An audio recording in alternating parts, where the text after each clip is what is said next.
Some man in some dirty street clothes. Damn it, check the window first. Hold up for a second. Let me analyze this room real quick, though. As you can see, we got the Doritos right there. And also, we got a little creepy mirror right there. We're watching the ghost comes out and eats you.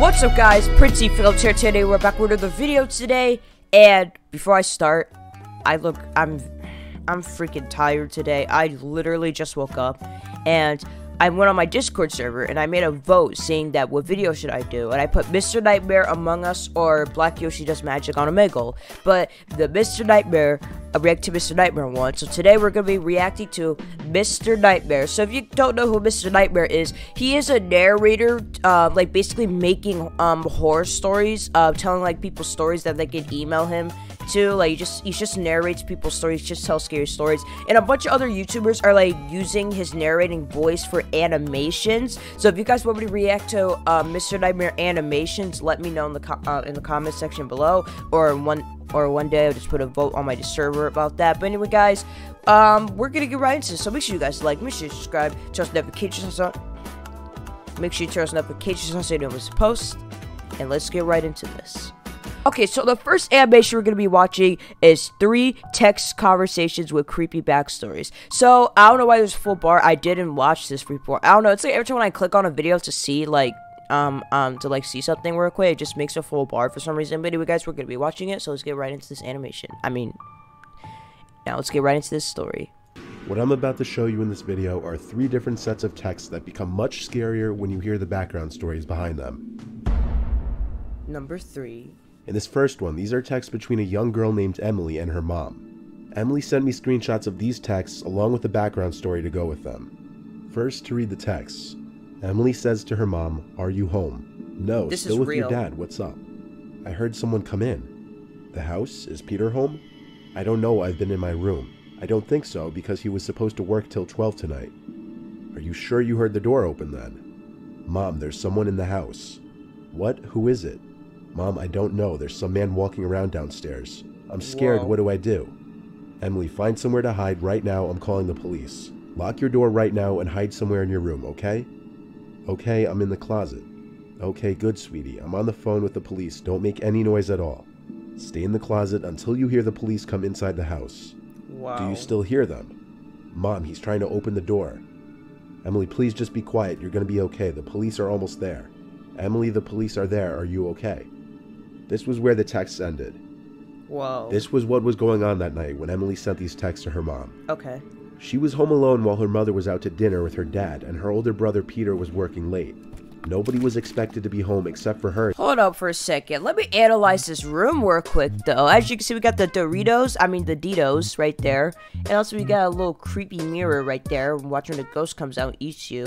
And we got these nice lights. I have my LED lights sorted out like that. I mean, I don't have like these little Christmas light looking ones, but like I have like LED lights that are like that, like they're up the wall like that, and then like all around the corners of my room. It's pretty cool. Her bed is pretty drippy. I like it pretty drippy. Got the MacBook right there. I don't know which one it is though. And also you got the freaking whatever that is. At this time, so when she heard the front door closing downstairs, she was immediately alarmed and concerned. Oh, I got the She chills texted from her that. mother asking if she and her dad possibly returned home early, to which her mother shot that down, saying she was still with her father. On the side, sometime between her mom asking Emily if she was sure she heard the front door open and her follow-up question mark, Emily texted her brother Peter as well asking if he was home, and he replied he was still at work. At this point, Emily peeked out her bedroom door down the stairs and saw, in her words, a 30-something-year-old tall man in a hoodie, beanie, and black sweatpants walking around her living room. At this point, she started to freak out and locked her bedroom door as quiet as she could and continued to text her mom. Upon telling her mom some stranger was in the house, the mom suggested Emily hide in the closet while she got on the phone with the police. While sitting in her bedroom closet trying to wait this nightmare out, Emily heard the man fiddling with the doorknob to her bedroom, trying to open the door, followed with him trying to forcefully break the door open by the sound of it. Yo. This was where Emily stopped replying to her mother, as she was too scared to even move a muscle in fear of being heard. even after the man gave up on the door. Police arrived and entered through the front door, which was unlocked, and they knew to go straight to Emily's closet. It was only then, when the police opened the closet door, that she felt safe to move. The intruder had stolen a number of valuables, but Emily was fortunate enough to have made it through this unharmed. She called her mother while the police were there to let her know she was okay, and the parents returned home shortly thereafter. This is a perfect example of why you should always make sure all the entrances to your house are locked, especially at night or when you're home alone. Whoa, that was a good one. These are real too, which is like very crazy too. So that was a good one, and luckily it wasn't a guy in there trying to murder her. It was just a burglar. So that was good. Next one. In this next one, the following texts are between a girl who wishes to remain anonymous, who I'll just refer to as Amanda, a guy named Jake who she met a handful of times through friends, and separate texts among Amanda and her friend Alyssa. It starts with Jake texting Amanda, "Hey," and this is how it goes. "Hey, what are you doing?" "Nothing, what about you?" "Same, want to hang out." "Maybe, what do you want to do?" "I mean, we can't hang here because my parents are home, but what if I came to you? Are your parents home?" "Nope." "So let me come, lol." "When?" "I'm free now if that works for you." "What made you even think to hit me up?" "You're really pretty and I just want to hang out with you." "Okay, I look like a potato right now, so you have to give me some time to get ready." "That's fine, what's your address?" "Word, I'll head over soon." That's "Wait, no, suspicious. don't, I need time to get ready." The text between Amanda and Jake left off there, where he apparently left her text on read when she asked him not to come over just yet. At the same time, she went to go text her friend Alyssa about it, as Alyssa's part of the same... Okay, I really thought that dog on that bed was real. Yo, what room she in though? That looked pretty drippy for a gaming setup. Same friend circle as the two of them. Amanda was surprised to be hearing from Jake and texts Alyssa to see her reaction about it. This is how those texts went. "OMG, he randomly hit me up, and he wants to come over. Are you gonna let him?" "I told him yeah, but to let me get ready. He said he's gonna head over soon." Dry "I told skin. him wait, but he left me on scene." "Wait, hang on. I feel like it's weird that he's texting you. I'm gonna call him." "Why? Don't mention me." "I won't, but he's not picking up FaceTime anyway." "I'm calling Jamie. This is weird." "Why is it so weird?" "Because I know he wouldn't just text you like that." Immediately, Alyssa finds it surprising and odd that Jake would text Alyssa, for the sole reason that Jake was apparently on the verge of officially dating someone else. When Alyssa tries to call Jake multiple times but fails, she then resorts to calling Jake's sister Jamie, who was also part of the same friend group. All the while, Amanda is confused as to why Alyssa finds this all so weird. Alyssa's last text to Amanda was OMFG, before calling her, revealing that Jamie told her over FaceTime that Jake lost his phone the day before, and his Find My iPhone was disabled. They obviously quickly draw the conclusion that whoever was texting Amanda was not Jake. Jake then got on the phone with Amanda and told her that whoever had his phone was nobody that he knew, because he lost his phone during his morning run. The three didn't know whether it was just a prank or not, until Amanda got a follow-up text from the person who had Jake's phone, saying, "I'm here, I'm at the door."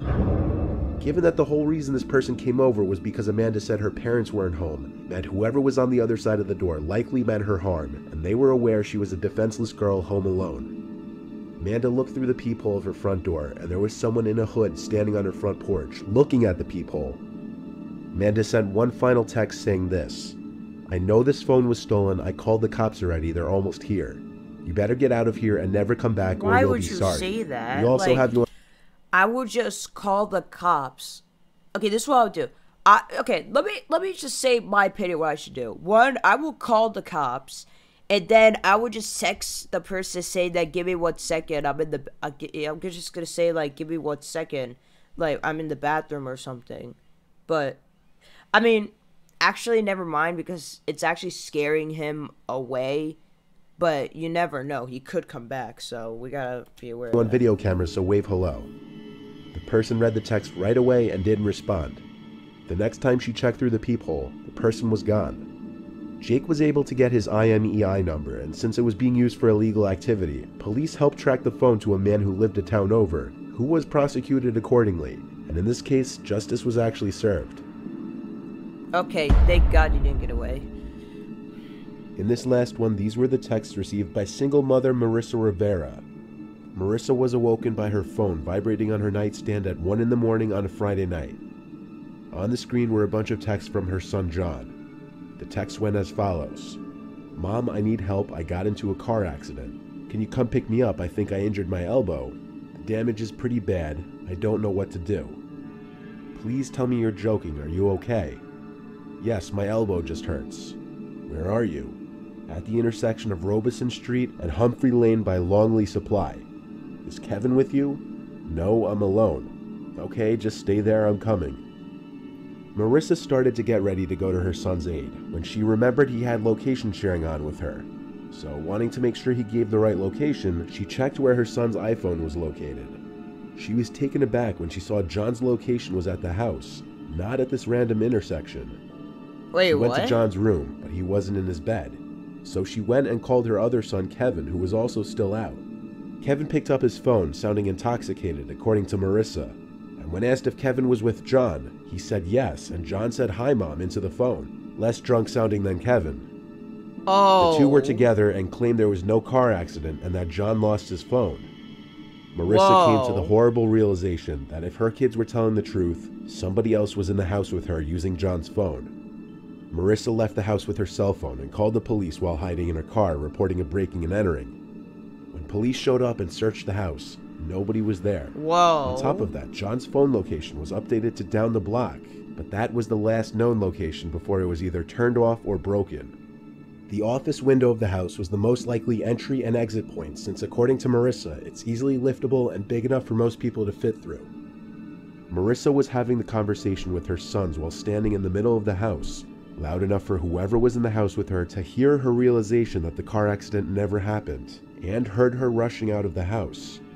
What most likely happened here was somebody who knew John either stole or found his phone, broke into the house through the window, and tried tricking their mom into leaving the house so that they could rob the place while nobody was home. Whoa. Thankfully, she called her other son and was able to realize it was some kind of setup. That guy was smart. She was able smart. to get the police to the house. The family was never able to find out who was the one who sent the text on John's phone. Perhaps another story illustrating the importance of having a passcode on your phone to prevent a stranger or anybody else from having complete access to it. Whoa, that was good. That was so good. That animation was so good. So that was like very smart of him. Like literally, he had to get her out of that house by taking that. Man, that was so smart of him. That was the first video. That was 9 minutes and 20 seconds. That was really good.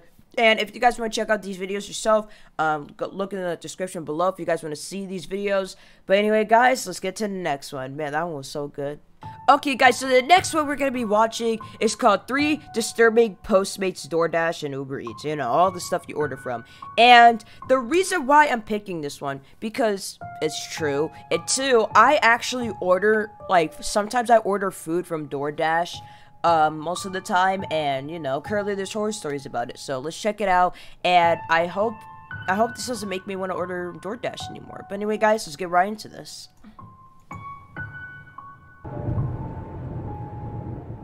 Delivery app horror stories. Story 1. For a very brief 2 months, I worked as a delivery driver for the app DoorDash. Sound like friggin' course husband. It was to make some quick money on the side on the weekends. I live in a suburb of Nevada, so deliveries are usually quick and close. Someone made a big order to a local burger joint, and I accepted the delivery. Okay, so the person delivering the food. So is these horror stories basically the story of the person delivering it had to experience? If it's just that, then I'm forever grateful for that. Food was finished. I loaded it into my car and checked the destination on the app. It was a house across town in a cul-de-sac.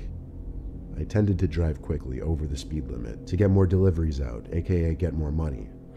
When you drive like me, though, you're bound to get into some trouble once in a while. And this time, as I was driving up the block towards the cul-de-sac, I saw the sickening glow of the blue and red lights in my rearview mirror. I pulled to the side and got written a ticket for more money than I'd possibly even make that night. Well, that's a It was a horrible feeling that I'd spent my night doing deliveries only to end up losing money.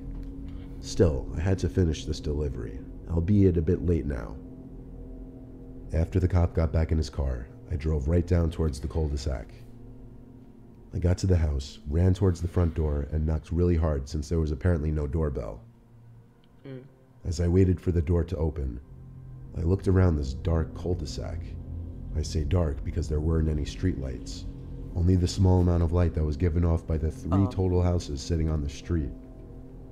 It was a pretty unusual dead end, not a nice looking spot by any means. The house wasn't exactly the prettiest either. The door finally opened, and an average height bald guy opened the door. He had a grayish beard with brown stains in the middle. His body language and way of behaving was immediately weird, screaming drunk or a drug addict. To top it off, his breath was awful as he said, "How you doing?" in his loud, obnoxious voice. He told me to come in. I told him no, it's okay, as I held out his bag of food, waiting for him to grab it so I could leave. He said, no, come in, I got something for you. No, I told him, really, it's okay, I need to be on my way. He said something along the lines of not being able to tip me through the app, so he'd have to give me some cash money.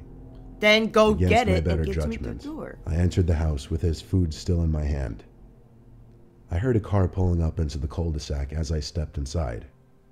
As soon as I cleared the door, the man slammed it shut and told me to follow him to the kitchen and to put the food on the table. For some reason, even as uncomfortable as this guy made me, I followed. Why this image? I have OCD and it's getting me mad. Why this picture, my guy? Him into his disgusting, messy, smelly kitchen. He went into his basement and told me to wait there in the kitchen. He shut the door and I heard him stomping down his steps. I stood there feeling awkward, but also nervous. There was a short silence, and I stood there looking at my phone, texting a couple friends about what I was experiencing currently. Suddenly, there was a huge crash from down in the basement. It sounded like a big shelf holding a bunch of smaller items toppling over. That sounds like a cage. Followed by what was a scream for help. It seemed as though the man was hurt by whatever had fallen down. Oh. I ran to the basement door and opened it, and to my surprise, looked down to see nothing but darkness. Not a single light was on. I called down into the basement, "You okay?" I heard the man moaning in apparent pain in the darkness below. I asked where the light switch was. Instead, he just kept saying, "Help." I used the flashlight on my Samsung to start walking down the noisy, creaky stairs. As I got maybe halfway down, the man's moaning sound stopped, and it was completely silent. I stopped as I realized how silent it had grown, and asked if he was still okay. There was no response.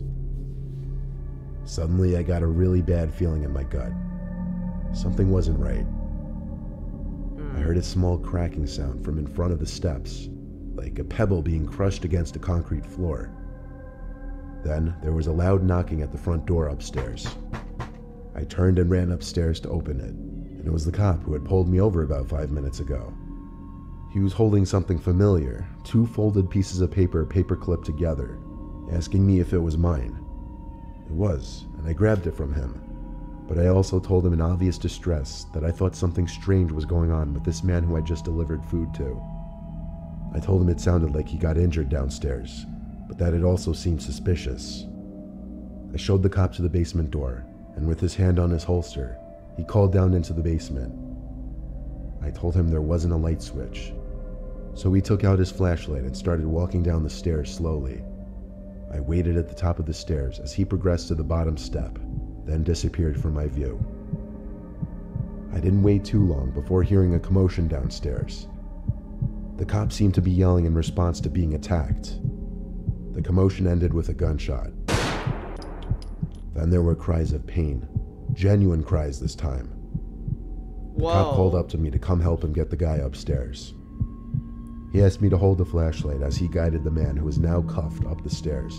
All the while he was screaming in pain and at the cop. Whoa. The cop brought him outside and called for an ambulance on his radio. He wanted me to stick around to sign a witness statement. I stuck around for about half an hour before I left and went home. Who would have thought the same cop who wrote me a ticket would potentially save my life 10 minutes later? Yeah, wow, that's crazy. Yo, that was good. That was like he was trying to freaking put him in the basement and turn him into a human centipede. He's been doing experiments down there.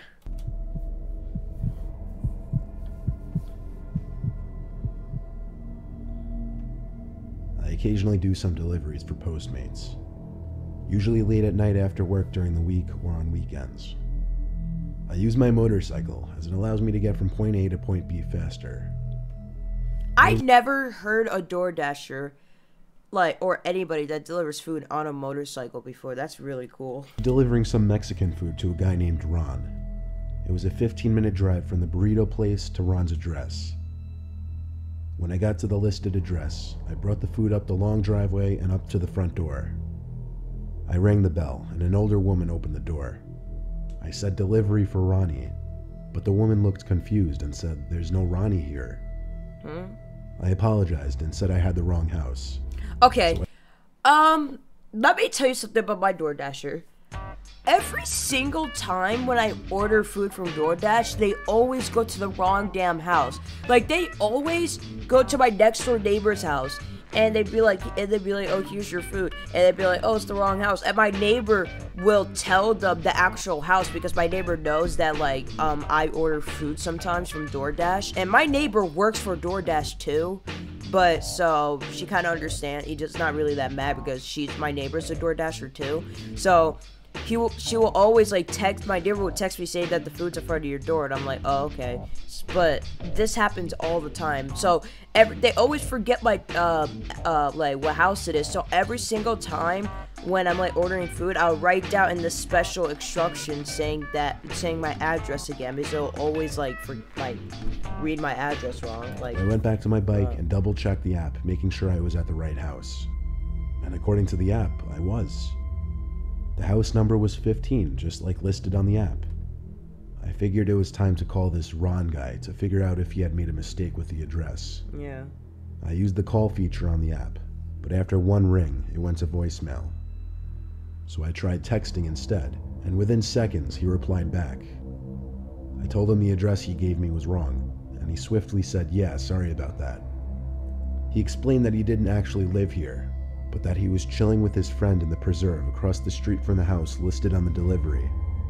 He requested I come into the nature preserve by the fire and drop it off there. He mentioned he was sorry about this and was planning on leaving a generous tip. One time before, I did have someone request I drop off their food at a park near their house, so at that moment it didn't seem like the strangest thing in the world. Yeah. It was just a slight inconvenience, but one that he'd apparently make up for with the tip. The preserve was gated, but there happened to be an opening leading into it right across the street from the house. I followed the dirt trail until the light posts ended, and any further I would be walking into complete darkness. I looked around for the light of the fire, and as a matter of fact, I did see a hint of light coming from the woods. Okay. I started making my way over into the increasing darkness of the woods, leaving the lit up area. As I got closer, I could confirm it was light from a fire. Why were they in the middle of the woods, though? Yeah. The question of camping. why they were expecting me to bring it to them out there started to ring in my head. I yelled out Ron's name a few times when I was within yelling distance of the fire.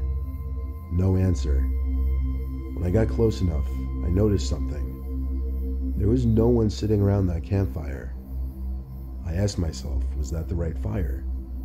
But that was a silly question. How many fires could there be on a weeknight in the preserve? Yeah, exactly. I walked a little closer to the fire and noticed a tent behind it. Maybe they were in there. So once again, I yelled Ron's name as I approached the tent. It was zipped up.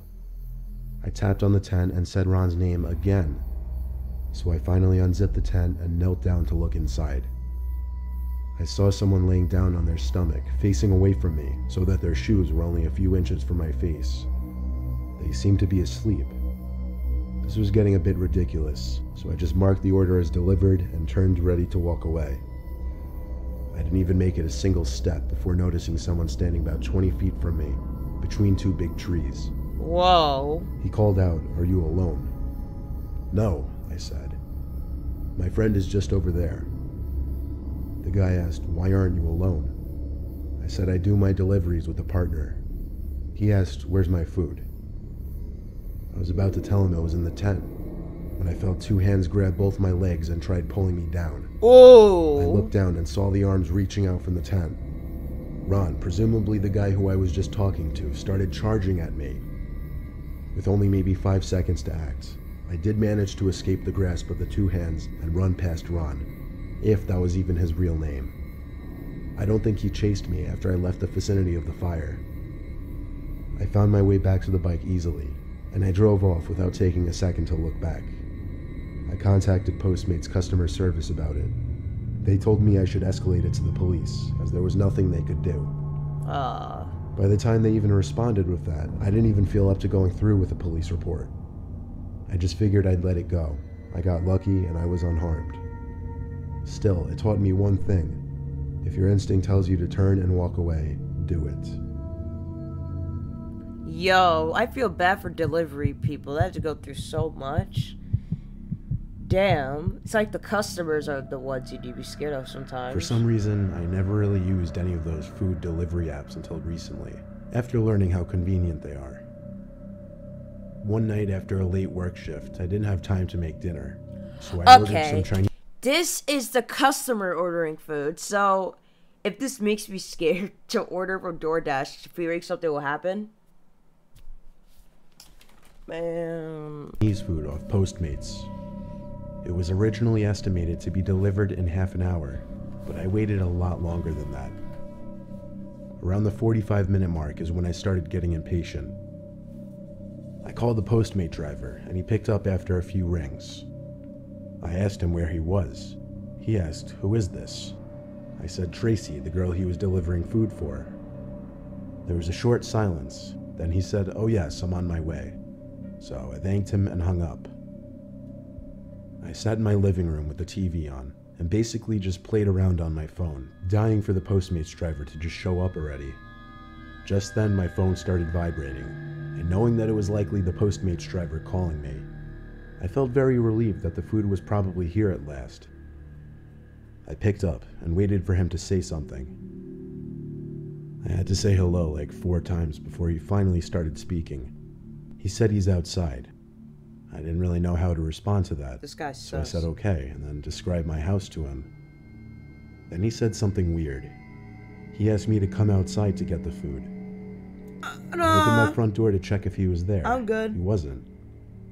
I asked him where he was as I stepped out onto the front deck. There was another pause. I looked around my whole front yard and didn't see anyone. Ooh, I don't like that picture. That's scary. What the? I told him I didn't see him. He said, "I see you." Again, I didn't know how to respond, but the way he said it was just so creepy. The last thing he said before I hung up the phone was, "You look really pretty." At that point, I went inside. No.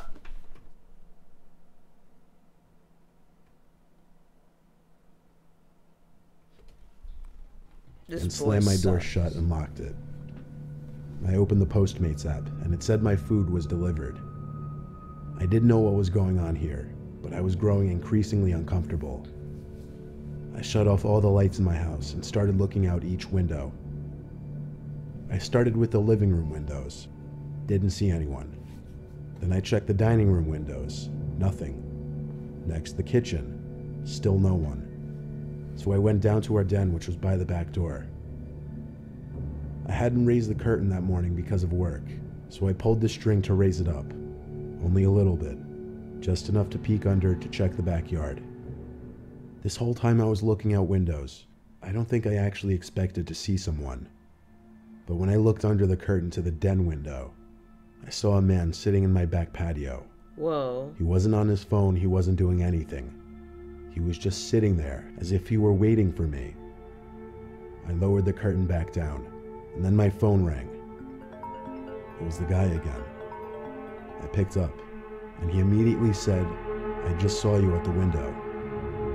All I said to him was, "I'm calling the cops," and I hung up. I went back to the living room and called the cops. The man on the phone said an officer would be over shortly.